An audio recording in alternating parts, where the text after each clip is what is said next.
This is your daily dose of all things royal. Charlotte Griffiths alleges on my Talk TV show in just a moment that Meghan planned Megxit, Harry and Meghan's well-publicised departure from the royal family and the UK, from day one. You heard me right, folks. Megxit was planned from day one whilst they were still boyfriend and girlfriend. Well, color me shocked. Welcome back, my gorgeous, good-looking friends. Is it just me, or does it feel like there's been a green light now for the journalists to now do a 180? You know, for the past, 5 years, 6 years, these same journalists have been pushing the Meghan Markle propaganda and now coming out of the woodwork and saying that, oh yeah, Meghan planned Megxit from day one. Well, no shit, Sherlock. These people are so late to the party and don't realize that the work has already been done and they chose to ignore it. And I think many of you will agree, if you've been a longtime viewer of this channel, that the revelation about George Soros being in partnership with Harry and Meghan is not a surprise. You know, I'm absolutely perplexed with the comments from people who say, oh, you need to look into George Soros. Those are the people behind Meghan. Like, where the fuck have you been? Tom Bauer hasn't even scratched the surface when it comes to talking about Harry and Meghan's involvement with Open Society, as well as Gates Foundation, Omidyar Network, the Clinton Foundation. Like, this is a whole nother book in itself. This saga with Harry and Meghan has everything to do with the 2020 election. All this weirdness that we're seeing now with Harry and Meghan changing their focus and, you know, they're going off back to the UK, James Holt fleeing the United States. The timing's not coincidental because they know that shit's starting to catch up with them. With all the evidence that I've shared with you over the last several years, Harry and Meghan are indeed part of the censorship complex. How bad was this weaponization? It was unbelievable. And at Just the News, you guys just put up this piece, 10 most important revelations about the Obama-Biden era of weaponization. And it's a fantastic kind of rundown of all of the vast abuses that took place. To me, the thing that sticks out most is still the classified annex and the revelations about the Soros, the Open Society Institute, and their plot to use the critical infrastructure hoax, which ended up turning into CISA at DHS and censorship of the internet. I hope by now you're starting to recognize some of these agencies. Like CISA was part of the Department of Homeland Security, you know, the same department that was holding back Harry's visa. You then had Chris Krebs, who was connected to this, who worked with Prince Harry and was a part of CTEL, who was running these so-called disinformation campaigns on trying to get cognitive security with Sarah Jane Terp, who was one of the first people to support Christopher Bouzy and his stupid bot Sentinel. I mean, if you think about it, Christopher Bouzy has been awfully quiet since this investigation kicked off on these NGOs in this complex. But we're the ones who wear the tinfoil hats, right? In tandem with the George Soros NGOs doing the disinformation. So it all fits together like a glove.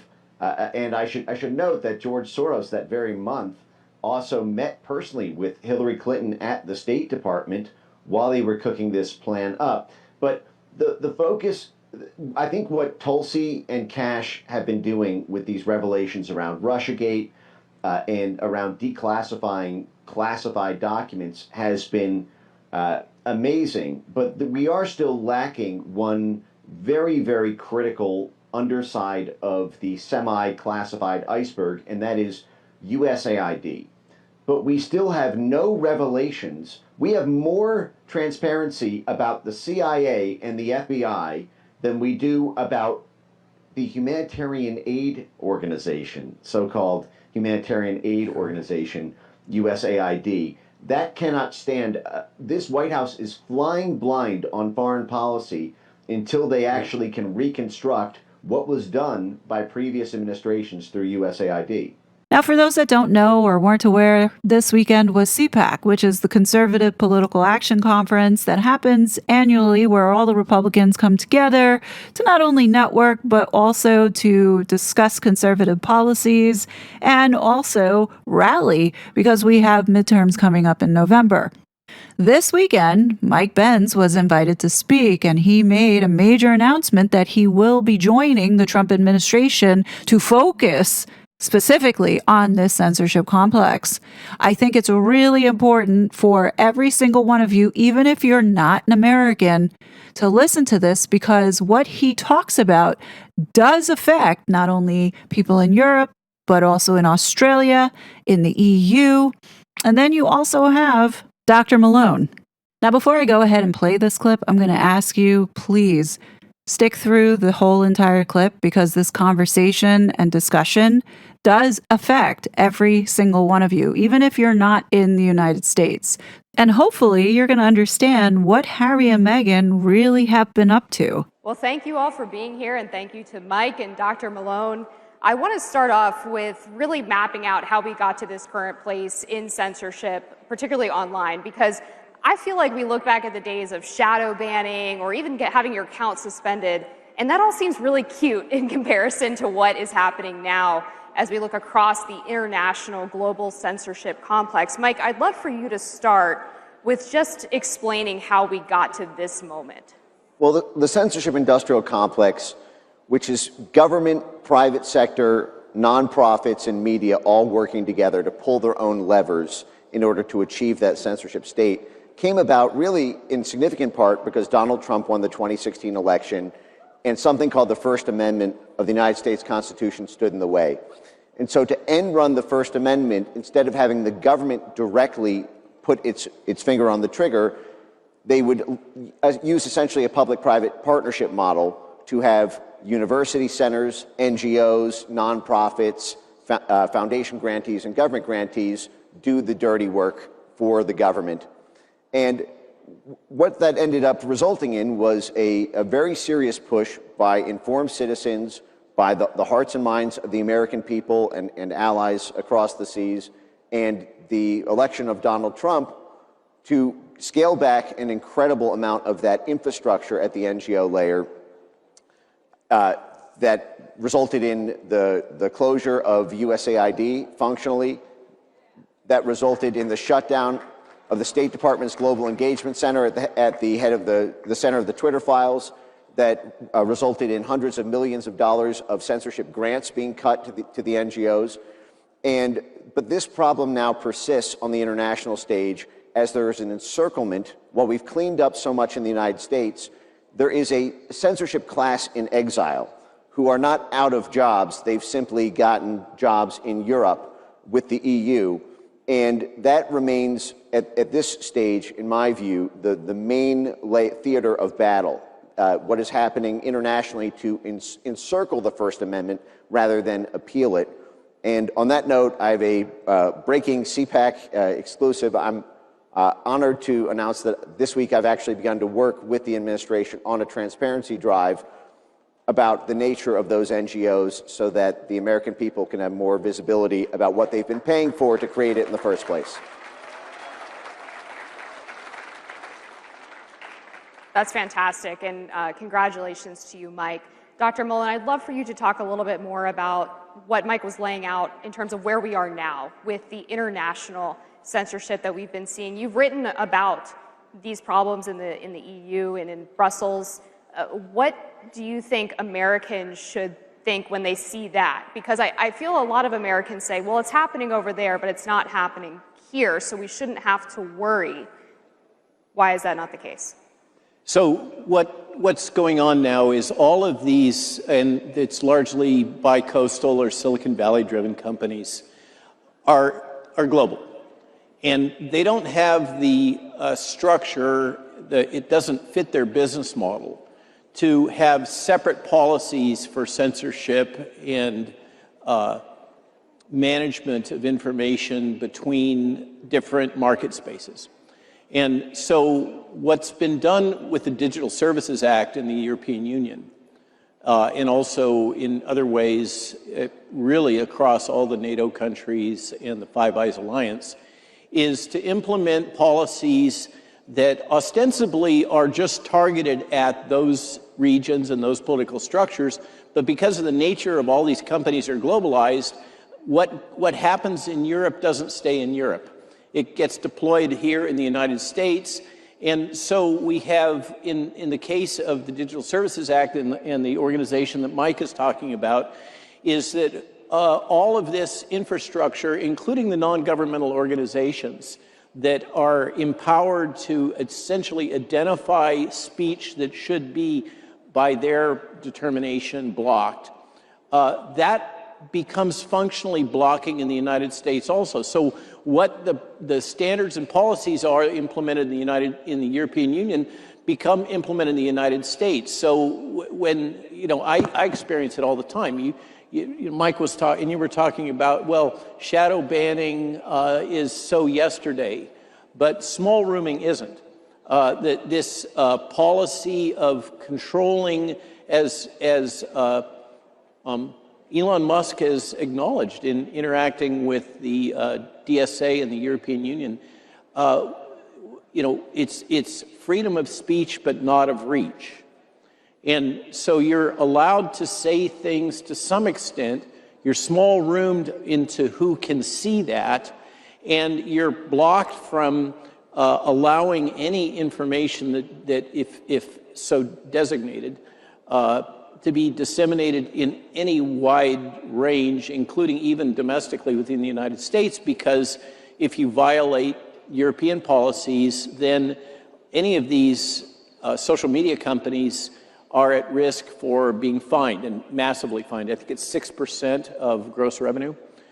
So what they're doing and implementing, which is very much impacting on, for instance, elections in the European Union. And I mentioned in our breakout session what happened with Ceausescu in Romania, where essentially an election was annulled based on accusations of Russian disinformation, manipulation of TikTok, as I recall, which turns out not to have happened. But just the justification that, well, we, the European Union and the DSA, say that it happened is enough for them to then take action and censor anybody who is violating whatever the criteria are that they establish. And as I mentioned, that blows back on us in the United States. And I want to put a fine point on the threat that Dr. Malone is identifying here, which is that we have all of these American social media companies or big tech companies that have invested so much time and money into innovating and creating platforms where Americans can speak. And of course, Elon Musk purchasing X was a really big moment in sort of breaking the dam in some ways on this online censorship complex.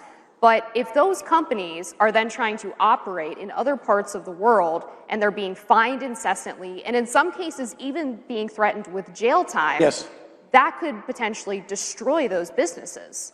And that's exactly what the purpose of it is. This was a very deliberate construction by elements of the Biden administration and by some rogue elements within the U.S. State Department and USAID previously, which was to use the power of foreign regulators to go after American companies to compel them to rig the internal politics of every country on earth. And there's really nothing an American company can do to defend itself against millions or billions of dollars of threats against a foreign government. You need your own government to stick up for you. And we're at a crossroads right now in an election season across Europe and in Latin America. For example, yes, the EU has activated its rapid response disinformation units under the Digital Censorship Act to basically play favorites in the Hungarian election that's happening on April 12th, I believe. And all across Europe this year, as there's a rising tide of MAGA-aligned or populist, conservative, or right-wing political movements, and the diplomatic response has to be commensurate with the severity of the situation. Elon Musk was fined $140 million for basically not complying with this extortion shakedown. What happens when that fine is $140 billion in the months leading up to the U.S. presidential election in 2028 or ahead of the midterms?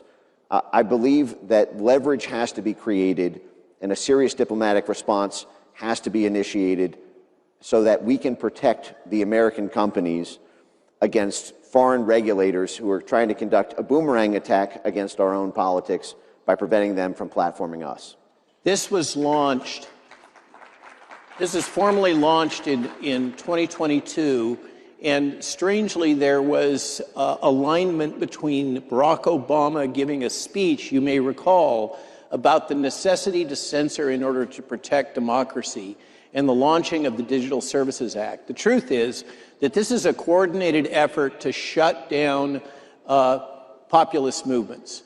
Populist movements appear to be the threat that is the real vector that they're all responding to here, and this is being really in many ways coordinated by United States political interests using European interests as surrogates in order to achieve their objectives. So that's what's really going on here, and it very much has a Democrat Party angle to all of this activity. But it's all justified that it's necessary to censor in order to preserve, quote, democracy. And I think explaining that is so key to this, because oftentimes we say, well, the people who are in charge of determining what is misinformation or disinformation have gotten it wrong. But I don't think it's actually sufficient to say they got it wrong.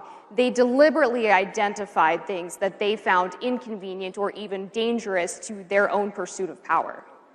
Well said, right. It's a structure intended specifically to achieve a political objective, which is to shut down populist uprisings, which are perceived as threatening to the entire Western structure. But now we're moving beyond that, right? That's kind of today where we're at. The question is, what does the landscape look like tomorrow, and the impact of artificial intelligence in really creating a structure that's very aligned with the core principles of fifth-generation warfare, psychological warfare, where you fragment the ability of a populace to even understand what is truth, to perceive what is truth. That's the intention of a lot of this activity now, is to make it so that you don't know what's true and what's false. And once you get to that point where a population is so confused, then it becomes possible to readily manipulate that population, inject new narratives at will, and control what they're thinking, feeling, and believing. And that's where this all goes, is, yeah, it's censoring those thoughts, those emotions, those feelings, those facts that are inconvenient. But then beyond that, it's to inject in ideas, dialogue, control of information that's customized around you and your personal profile, so that you act politically, you think, you feel, you believe, whatever it is that is intended to be promoted into you. And that's the current status. As we move beyond this to the next two elections, we're into a space where we all know about bots. We all encounter those routinely. We're now going to be moving into a space in which the literally synthetic humans are populating our information landscape, and we're unable to discern whether they are actual organic humans or are they entirely digital. And we're also moving into a space in which the entire information landscape is distorted, manipulated, and you will find it extremely difficult to tell what's true and what's false, and that is by intention. And to piggyback on that, the idea, to Amber's point, that it's not just that they got it wrong, it's that they got it wrong on purpose, combined with all the other cover-up elements and hiding what they were doing. The EU Digital Censorship Act is structured such that the designated flaggers and the folks who take things down, they're called, quote, vetted researchers. So they have to be vetted in order to get this role. This is not some democratic process where you are, raise your hands in the audience if you think you would pass the vet to be able to qualify for the job of being a censor. They would cite the fact you were at this conference as the reason that you are not allowed to have a say in what gets removed or what gets flagged. But more importantly, this conference has been so powerful year after year to connect the international exchange of ideas between the conservative movement in the United States and like-minded and folks with the same values and affinities in Europe, in Latin America, and across the world. And one of the things that was so devastating about what the censorship industrial complex has sought to achieve, I use that phrase very deliberately, the international exchange of ideas. I did a presentation on one USAID grantee, for example, that gave a formal presentation to the US government about how if they could cut off Brazilian influence within Brazil and they could get all these accounts removed, it would stop the, quote, international exchange of ideas between the Trump administration during the first term and the Bolsonaro administration that was in place at the same time. They were afraid that people in the United States would talk to people in Brazil, would talk to people in France and Germany and Spain, because they understand the power of an international alliance, because they've set one up. The blob has set one up over centuries, across parties, and this is how you see this synergy between that, on that side. And what they're most afraid of is that we will form one ourselves. And this, so when we're highlighting threats like the EU Digital Censorship Act or the censorship situation in Brazil or Hungary or these other countries, it not only impacts you, but because of the pressure put on American companies to censor you or censor people in Europe, but they are trying to stop you from making friends and allies with your natural friends and allies across the world. And we have to protect against that by leveraging trade, aid, security, sanctions, whatever is necessary to preserve freedom online. And as we close out, absolutely. And as we close out here, I think the final point I want to make in regards to what you all are saying is that this is really information warfare. It's not just censorship, it's information warfare. Dr. Malone, if you'd like to have the final word here, I mean, we're already seeing potentially the political impact of this when we have people who are openly saying that they believe men can be women, or we have people falling for the anti-ICE protest rhetoric and the stories that have come out of that. I mean, there's just been so many examples already that as we look towards the midterms and the 2028 presidential election, I mean, how concerned should people really be about the potential for these online censorship regimes to change the way people are thinking on a daily basis? So it's actively being done in Europe. If you want to see where this is going, look at what's happening under Keir Starmer and the UK and what's happening actively in Europe. I think it's now 6 elections that have been actively manipulated by the Digital Services Act. Romania is just the most egregious with Georgescu, but it's happened all across the board. It's happening with the AfD in Germany. It's happened in Denmark twice. This is now the norm. And we are in a situation in which y'all have no choice but to think for yourself.